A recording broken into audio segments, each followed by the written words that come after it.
Assalamu alaikum everyone. 7.5 kilometers, cooling down. Before I left for my run this morning, I got a message in my mentions on Twitter. Somebody tweeted at me a paper, a neurology paper. I don't know if it's old or new, I haven't read it yet, but the title of it was something along the lines of, was the Prophet sallallahu alaihi wasallam epileptic? Which this genre of stuff, it takes a new form every generation or so, and the argument keeps switching back and forth. But if you really think about it, this is just a modern way of what Quraysh was saying before, when the Prophet ﷺ came with a message, which is, he's Majnoon. The jinn messed with him. He's crazy. And so now, in our modern day and age, they talk about it in terms of schizophrenia or epilepsy.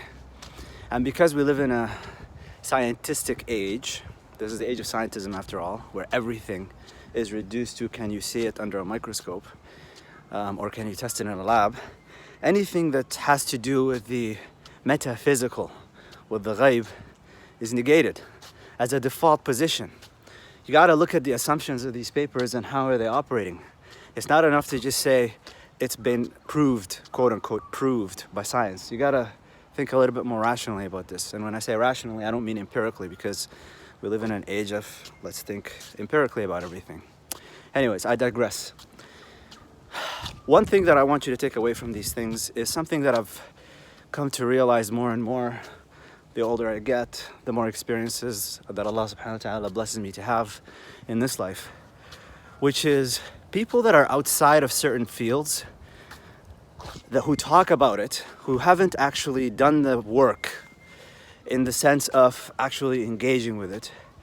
You find that a lot of times they end up armchair philosophizing.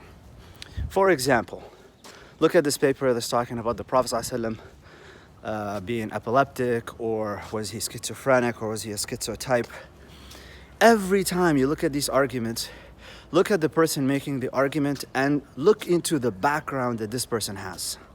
What you will always find, inevitably, is either they don't know the seerah, they don't actually know the research itself, so they just looked up the paper on PubMed or something like that, or they have heard some anecdotal accounts about the Prophet ﷺ. If they are in the field of epilepsy research, let's say, they know some anecdotal accounts, but they don't know the seerah. They haven't actually studied it. And they don't even know what they believe.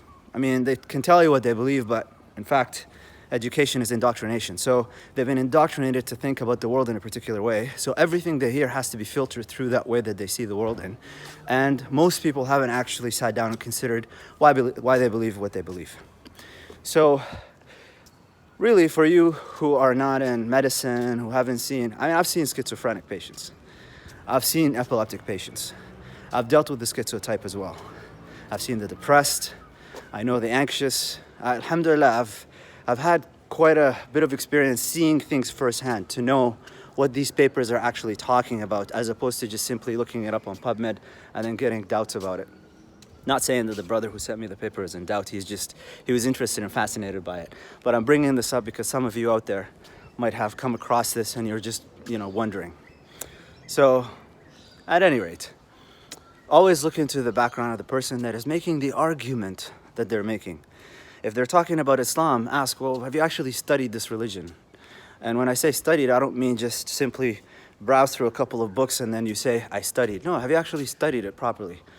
When it comes to medicine or talking about neurology, or have you actually gone through the process of not just reading about medicine, because anybody could read about it, but what I've come to learn as I've been studying medicine now for the past few years is that practice, clinical experience, actually trumps what you read in the books. This is an apprenticeship. Medicine is an apprenticeship. It's not just simply a theoretical read.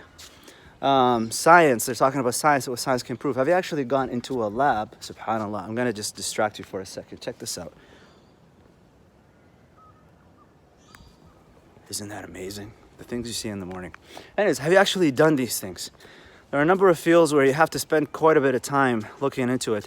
and deciphering the basis upon which they're built on.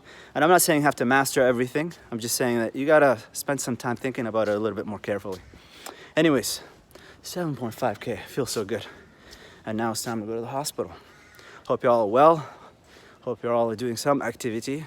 Let me know what you're doing. I'm actually looking for some home workout examples. So if you can link me to some in the description or in the comments, that'd be great.